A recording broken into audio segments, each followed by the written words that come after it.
โอ้ยายาแนวเลยโธ่จวดแท้นี่กำลังเริ่มเก็บของเก็บยังน้ำเนาะถ้าเราบางทีให้คือโลเลยเขาก็ปูโลกับไหนละใส่ผ้ากินจะได้ที่นี่บ่เจ้าเดี๋ยวสบายดีป้าลุงแล้วสวัสดีป้าลุงอาบอซานไอ้เคิร์มบอกโอ้ใจครับใจเดี๋ยวเจ๊ไปกินบ่นี่เจ๊ซุกมื้อแรกคือนี่มันไปใช้ต่ออีกบัดนี้ไม่ได้เดินเลยฮะไม่ได้เอาเงินทางทางมานี่มาเอาเงินน้ำพอสร้างแต่สิไปเติมเน็ตแต่สิไปดินนี่อีกโบไม่ถึงว่าตุ๊กโตนั่นเอาเงินเจ้าน้ำพอสร้างมีบ่นี่ตัวขาเป็ดเบิ้งอ่ะปึ๊บเอาตกล้อเลยโถ่โธ่ไปแล้วไปอัดละพี่น้องเนาะมาเอาเงินแล้วก็ไป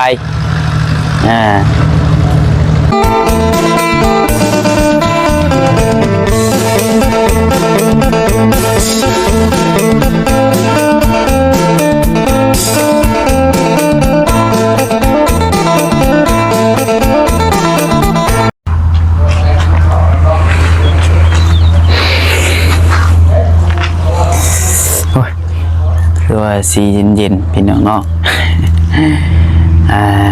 เอามื้อนี้ก็เป็นเดือนสุดท้ายแล้วก็เป็นมื้อสุดท้ายของปี2025แล้วเนาะพี่น้องเนาะที่ต่อพี่น้องเอ้ยลมลุกคลุกคลานที่ว่า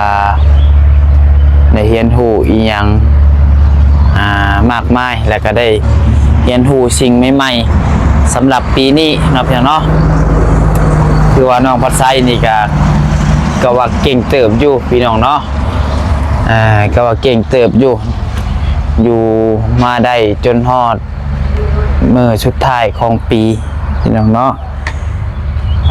ตัวเป็นอย่างเนาะถือว่าปีนี้ก็ได้เรียนรู้หลายๆสิ่งหลายๆอย่างพี่น้องเนาะแต่ก็ผ่านนี้ยังมาหลายๆอย่างพี่น้องเอ้ยก็เห็นให้เฮาเป็นผู้ใหญ่ขึ้นไปอีกปีหนึ่งพี่น้องเนาะถือว่าปีนี้ก็ลองผิดลองถึกมากกับหลายอย่างหลายแนวอยู่น้องบัดไซกับพี่น้องเนาะลมลุกคุกคานก็เคยมาแล้วพี่น้องเนาะเอาจังได้ก็ถือว่าเก่งละพี่น้องเนาะแต่ยอมรับตัวเองอยู่พี่น้องเอ้ย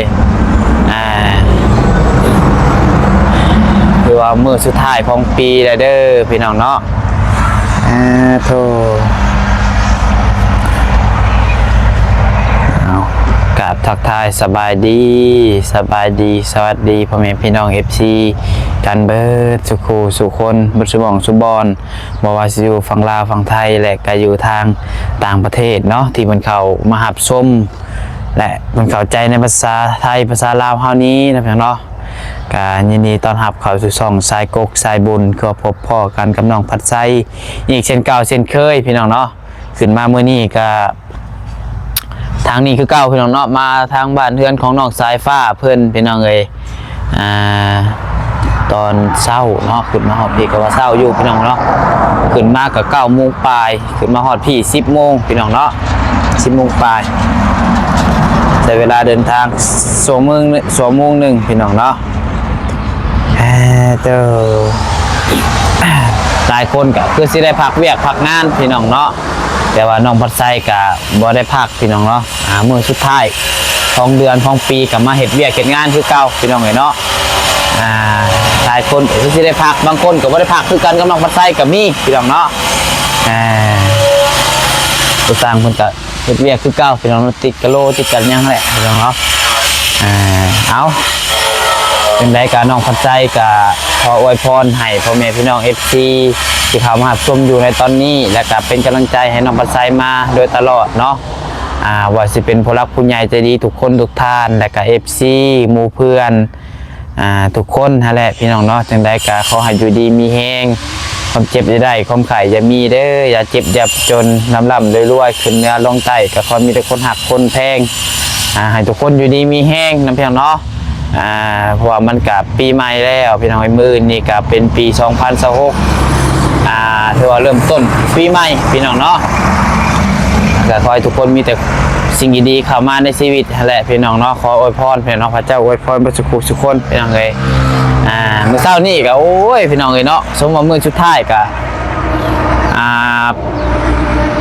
เบิดเงินแต่เช้ามื้อเช้านี่พี่น้องเนาะเบิดเงินเป็นล้านมื้อเช้านี่ก็ได้ไปตลาดพี่น้องเนาะบ่ได้ไปตลาดนี่โอ้จักสิว่าจักเดือนน้องบ่ใช่บ่ได้ไปเลาะตลาดนี่พี่น้องเอ้ยไปมื้อเช้านี่ไปเลาะซื้อเครื่องพี่น้องโลกซื้อส่งเสือนี่แหละไปจับเบิ่งตัวนี้ก็คือว่างามตัวนั้นก็คือว่างามพี่น้องเนาะบ่ได้ซื้อเครื่องเป็นปีน้องบ่ใช่ไปซื้อเครื่องครับอันเครื่องนึงธรรมดานี่ก็บ่ได้ซื้อดอกพี่น้องเอ้ยปีละโต2โตนี่ก็แทบยากแล้ว ตอนนี้ซื้อเครื่องไปงานพี่น้องเตรียมออกไปงานหมู่พี่น้องเลยซื้อไว้ว่าช่วงนี้ก็คือหูอะไรเนาะมีแต่งานดอกงานดองผูกคอต่อแขนพี่น้องเลยอันนี้ครับเบิดเกือบล้านทั้งส่งทั้งเสือทั้งเกิบทั้งครบสุดพี่น้องเนาะว่าการพี่น้องเนาะโดนเถื่อน้องบัดไซกันโอ้เธอว่าโบมีเครื่องนุ่งไปงานนะพี่น้องเอ้ยคืองานเมื่อกี้นี่กะจนบ่ได้ไปพี่น้องเอ้ยโบมีเครื่องนุ่งกะบ่ค่อยซื้ออะไรพี่น้องคือว่าวเนาะเอาว่าวลายพี่น้องเอ้ยบัดนี้เดี๋ยวสิพามาเบิ่งทางเรือนซานของน้องสายฟ้าเพิ่นก่อนบัดนี้เนาะเป็นจังไดแล้วเนาะฮอดขันใดพี่น้องเนาะว่านี่ก็ทางผู้สร้างเพิ่นก็เฮ็ดฮอดจังโมงก็บ่ฮู้พี่น้องเพิ่นน้องบัดไซกับเมื่อช่วง6 โมงครึ่ง7 โมงเลยน้องปลาไซออกเมื่อฮอดผู้พอดีฮอดพุ่นพอดี7-8 โมงเป็นเนาะสีแสบๆลิ้นพี่น้องเอ้ยเพราะว่าเมื่อคืนนี่พากันนั่นนางกินจุ่มพี่น้องเนาะกับข้าวอ้ายเพื่อนกับข้าวไอเตียงไอลี่ข้าวโบนิวพี่น้องเนาะสดฮ้อนๆเพราะว่าดาดลิ้นพี่น้องเอ้ยเนาะดาดปากเอ้ยเป็นตื่นสะดุ้งเลยพี่น้องเนาะเถอะพามาเบิกพี่น้องเลยโอ้ปลูกแท้เนาะแต่ค่ะตันฮอดพืชนี่โหดได้ดีประสานนี่เนาะตันฮอดพืชเลยเหรอเห็ดเถอะเลยเรียบร้อยเนาะอย่างเนาะตัวของน้องมุทวีนี่ก็ติดแล้วพี่น้องยังก็แต่ขึ้นพาแบบนี้เนาะสำเร็จพี่น้องเลยมาเบิ่งห้องพ่อหน้าใส่ผ้าเฮาก่อนแบบนี้อันใดฮอดใส่เลยโอ้ยายาแนวเลยโธ่จวดแท้นี่กำลังเริ่มเก็บของเก็บยังน้ำเนาะถ้าเราเมื่อกี้ให้คือโลเลยเขาปูมันลงกับไหนละว้าจิตเข่าเป็นจักหลายตีเลยแม่งเลยตำหน้าผากไม่สุกนะพ่อแห้งงานเข่าเลยเล่าไม่ได้เกียดแล้วตัวใช่อยู่กันซ้ำพ่อลูกอีกลูกคนหนึ่งก็ยังบุมาซ้ำไปเข้าเดือนเข้าดาวอยู่เข้าเดือนเข้าดาวอีกโอ้ปวดแท้มีเข้าเดือนเข้าดาวอีกก็เยอะไปชาวบ้านไงเหรอไปบุญว่ะได้ไปจากบุญเข้าดาวเลยจะไปทำบุษาวไปจักดิหาบุษาวไปเข้าดาวไปจักจะพาได้สาวบ่เมื่อหาบุษาวอยู่บ้านประสางบ่ขี้ข้านเอ้ามือแรงจะอยู่น้ำพายแต่มือแรงอยู่คนเดียวแล้วพออยู่กับคนนี้แล้วเขาไม่ยั้งเลยว่าพอสร้างเมื่อบ่มือแรงจะหน่อยผักแล้วจะหน่อยผักแล้วจะบ่ายสิผักแล้วบ่นี่สิบ่ได้อยู่ฮอตตัวแรกใช่บ่ไปขำนิดหน่อยแล้วเป็นเงินบอลเป็นอะไรส่วนเรียนเขาเป็นอะไรมีเวียกบ่อยู่บ้านมี เห็นยังกันนะงานอีกก็บ่ เสียเงินเลย งานดองนี่แหละ งั้นเดี๋ยวคุณเฒ่าเอากัน ฮะ คุณเฒ่าเอากัน กูถามเอากัน แม่น โอ้แต่งานแท้ 60-70 ปีเลยยังเข้ากันอยู่ เห็นบ่โอ้มันพุภายซ้ายเห็นจักปี ใช่แล้วแก่ยิ่งเนี่ยประมาณ50กว่า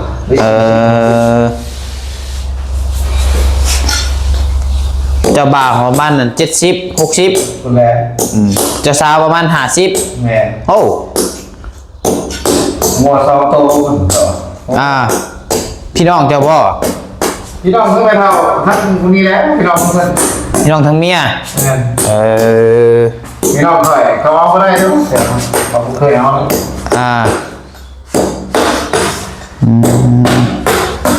เอาเลยมีแต่เฒ่าแล้วเอานิดหน่อยมันเอาได้แต่หลายไม่มีนะ100คนมีดอกคน2คน เฒ่าเนาะแปลว่าจากสารครอบครัวเนาะ ต้องอยู่คือว่า นี่เสียพ่อ โอ้แล้วใช้ข้ออีก คือเฮาคนบ่ได้แข็งแรงคนเฒ่าเพิ่นมันจะแข็งแรงอยู่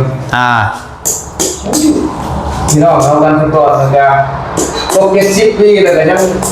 โอ้ยไปชาวไร่ชาวนามีการที่นี่มีเดียไทยได้โอ้ โดย รีบเกิดวะเราแข็งแรงเลยจะสั่งข้าวทำนี่ยังไม่จะไหวเลย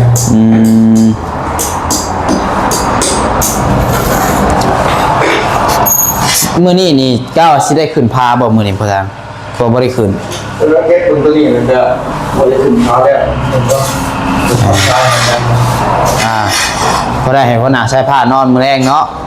พอได้ให้เราเข้าดาวติเข้าดาวผู้เดียว แล้วไหมแล้ว เข้าดาวผู้เดียวว่าใส่ผ้าก็บ่อยู่พอสร้างก็สิกลับปะเอง พี่ชุบ เต้นรถ ไม่ชุกเราสิอยู่นำเจ้าบ่ ลูกพี่ชุบก็ไม่ถามว่า แม่นบ่ ไม่ถามลูก เที่ยวว่าไปจะอยู่ผู้เดียวยันบ่สร้างก็มีสุขแล้วสิเมื่อเข้าดาวนำกันว่า ทางเราลูก พี่ชุบก็แรกพี่ชุบก็แรกจะเจ้าดูนะ บายโอ้เราแล้วจากผู้ชายเดินมอง บ่พลอยมาปัดก่อนไฟฟ้า แล้วแล้วเด็กลูกอันว่า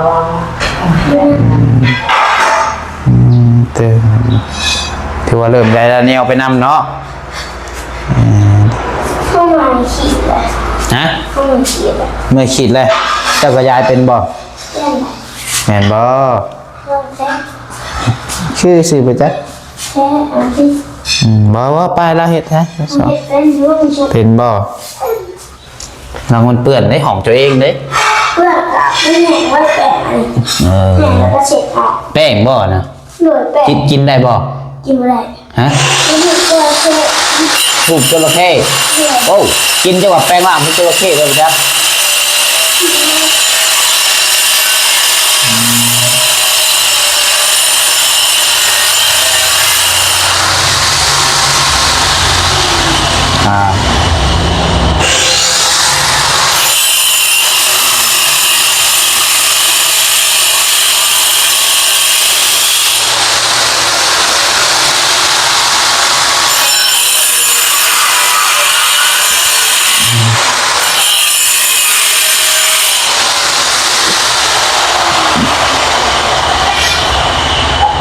แล้วพวกเธอ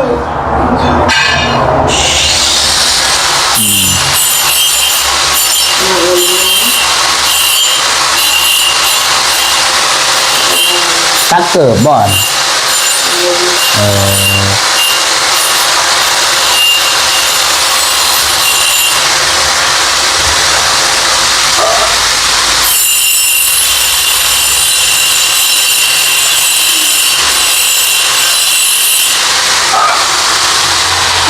มึงบอกแล้วเรา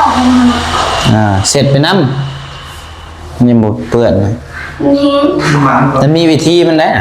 ถามแหงก่อนหนูเห็นกระเทียมไปแล้ว โดนมันมันก็ว้ายใจฝ่าเอ้ยมาแชร์ขนมขนม พวกเรา นี่เนาะเดี๋ยวไปเอาวันนะแนวสู้กำลังมาให้ก่อนพี่น้องเอ้ย ดูว่ะเจ็บคอ ฮะ เจ็บคอละ เอาอึ๊บมื้อนี้ก็มาพุ่นเดียวคือเก่าพี่น้องเนาะ เสือก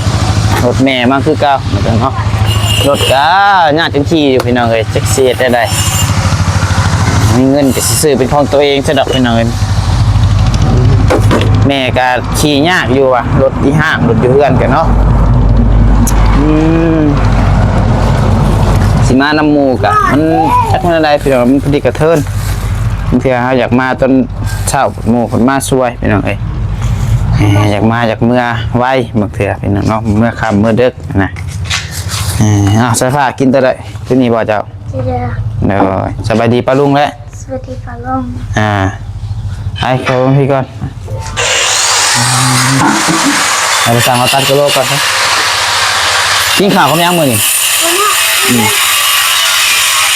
ใช่ปิ้งไก่แพ้มา นี่เราเล่นมีที่อยู่ด้วย ปิ้งไก่บอลลี่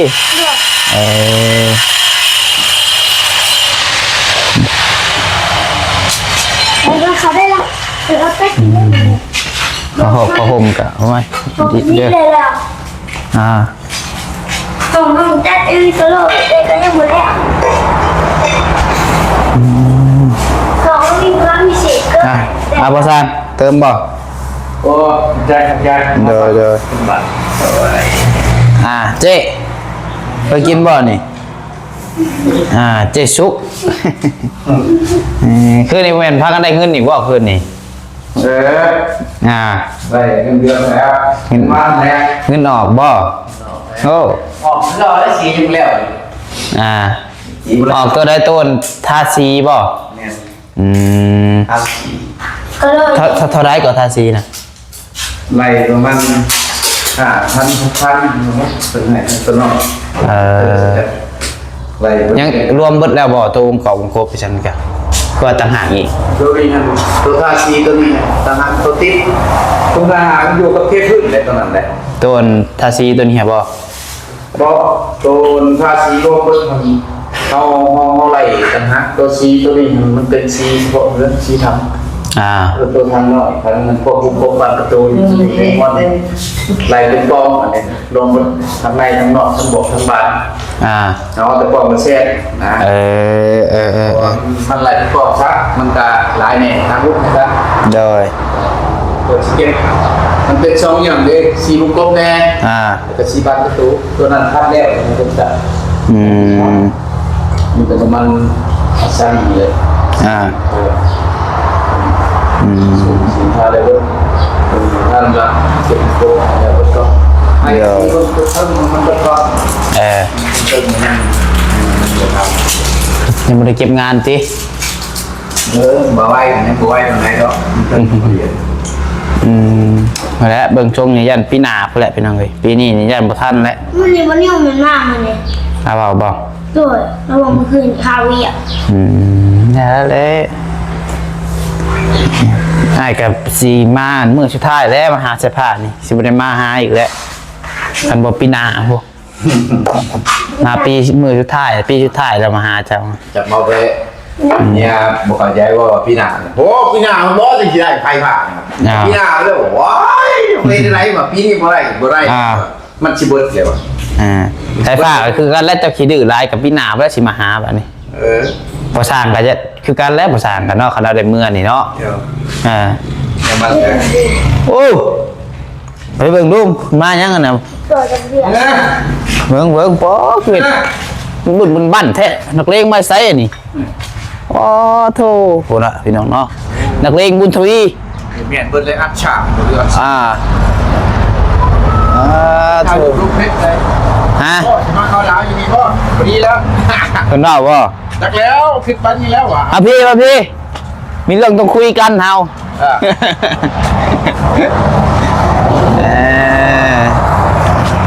พี่เป็นดู พ่องามึงแหวกไม่ได้คนบุเห็น จะไปตอนใดที่วานนี่บ่ แจ้งบอกคืนพูดตาจุดเขียว โอ้สบายดีปะลุงไงเดี๋ยวมาจากทางไหน ลินบุญแม่นบ่ลินบุญแม่นเข้าดงเข้าดาวบ่ฮะเออบ่มีเงิน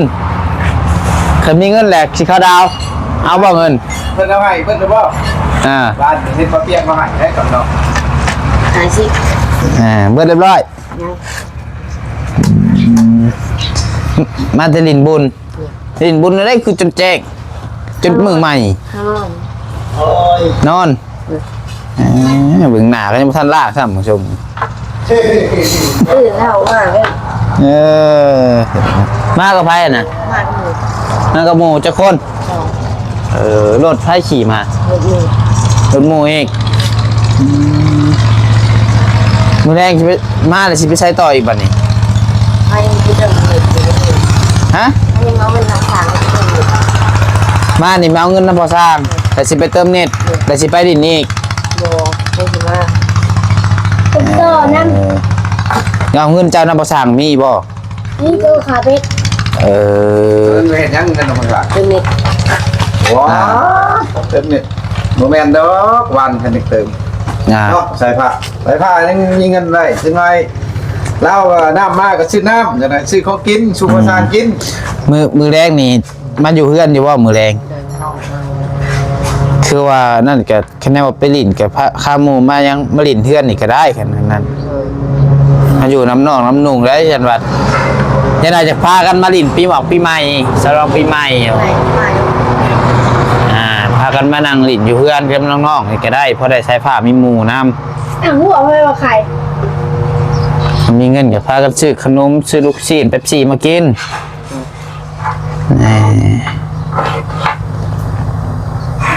ผ้าบ่นี่ โบพาบันได ไปบ่ซื้อไป นั่นก็จะได้เงินนำประชางทีมาเอาเงินนำประชางเต็มบัตร โบ จะได้ก็ โบ เอา เงินยังเงินนั่นประชางซื้อเบ็ดนำบ่ โอ้ซื้อเบ็ดละคอยแล้วกลับไว้อยู่ เอาก่อน200,000บ่เวลามันเบิดเลยสิเอาไปใช้กินอีก มันมี3 แสนคัน เนาะใส่ฝาพอกัน มานี่ฮาร์ดว่าสิเอิ้นบุญทวีมาย่อกะโลหมดไปแล้วว่ะเว้นแล้ว มีชุกเราเห็นเท่าไหร่หมู่วัน แม่นบ่ เห็นดิ คือบ่บอกไปเลยคือบ่บอกชุมอ้ายชุมยังเลยไป ไป กัน แล้วมานอนเฮือนได้มื้อแรงนี่บ่มีผู้อยู่น้องได้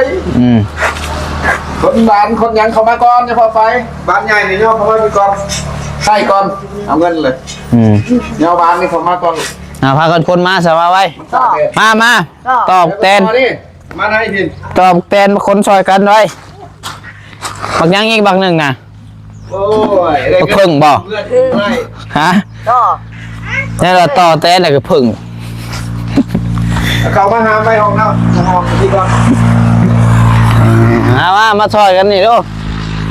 ให้บักหนึ่งดิได้บ่นี่ห้ามได้อยู่บ่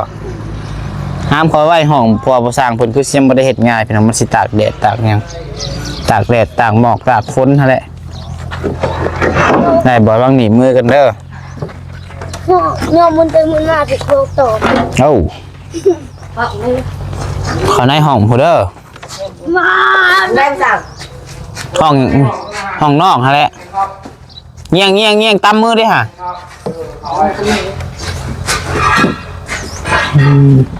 ที่บางหนึ่งได้สามหมูจะบ่อนใช่ป่ะฮะมันหมูจะบ่อาบอยู่บ่น้ำวันนี่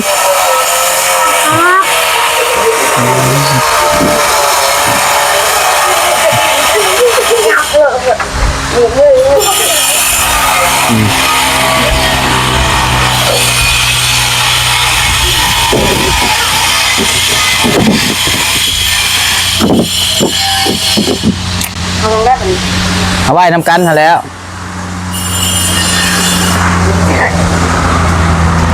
แม่มันก็ต้องเหยียบเลยเห็นเมื่อวานมันก็ต้องเหยียบ บ่เห็นแล้ว ไม่ใช่ แจ้งไว้เจ้าบ่เห็นบ่อ้ายก็บ่เห็นอยู่กันไปใช้ เห็นมัน นอนยังกูขอ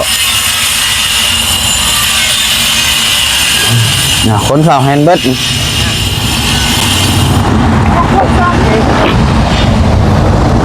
ได้บ่ผู้เดียวนักเติบได้ ไปปะ ระวังมือเด้ออืม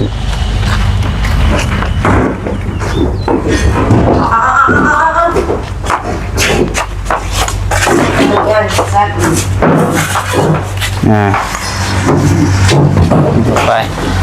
ระวังเจ็บได้เกิดนอกย้อนได้ไปโอเคอย่าลืมมาเฮือนได้ไอ้ไปนำได้คันบ่มาฮะไปนำมาให้ใช้ผ้าได้ของเองบ่มานะ ไปเป็นหัดเป็นหนีน้องกูคนเดียวย าก ไปเบิ่งเจ้ายากได้ลูกเอ้ยอย่าไปวันพอเป็นห่วงเลย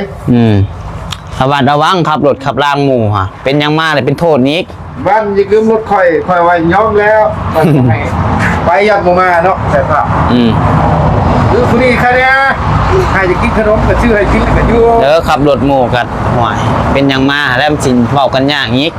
ยังเหรอ มันเพมันเป็นยังมาล่มไหม้โอ้ยขี้เงาะพี่น้องเนาะคือหูอะไรทุกมือนี่ ขับรถกันนี่ยันรถกันแง่ครับสามมาฉี่ เป็นคือเบานั่นจังหน่อยยันเป็นคือเบาไส้ยันกระเบาเตียงอีกไปจักพอแห้งเนาะ บัดชุไม้มาเยี่ยมเธอหน้าบัดชุนพากันใหญ่เลยตีชุไม้ไปจักอะไรช่องไอ้น้องไอ้เนาะ ไปละพี่น้องไอ้เนาะ เจอลูกเลยเจอลูกนี่นะ เห็นอยู่ว่าเติมบัตรนี่เนาะก่อน 7 โมงเลยมาคือหิวที่แท้เลยกินข้าวกินน้ำเข้าไปจะเข้ากิน เบิ่งขี่รถกะผู้อยากให้ยืมไม่ได้ดอกคันรถเฮากะ ยันรถเพพี่น้องเลยเนาะ นี่ก็รถคันนั้นก็เพิ่นจะเล่าไปใช้กลับมาเลยแล้วเลย ทำไมขี่ไปจบดีนี่ไงอยากให้ยืมอยู่เบิ้งอ่ะปึ๊บเอาตกล้อเลยปวดโธ่ไปแล้วไปอัดลาดพี่น้องเนาะมาเอาเงินแล้วก็ไปยาเพิ่นดอกพี่น้องเลย เอาไปเติมบัตรว่าซั่นเอาโอเคเด้อพี่น้องเด้อสำหรับคลิปนี้ก็มาอัปเดตเทือนซานของน้องๆสายฟ้าFC เบิ่งเนาะช่วงเช้าพี่น้องเอ้ยครับคลิปนี้ก็สิได้ขอลำลาไปก่อนเนาะผิดพลาดประการใดก็ขอโทษขออภัยนำเวลาอยู่ดีมีแฮงบ่สุขสุขคนพี่น้องเนาะส่งมันร่ำรวยเฮงๆรวยๆตลอดปีตลอดไป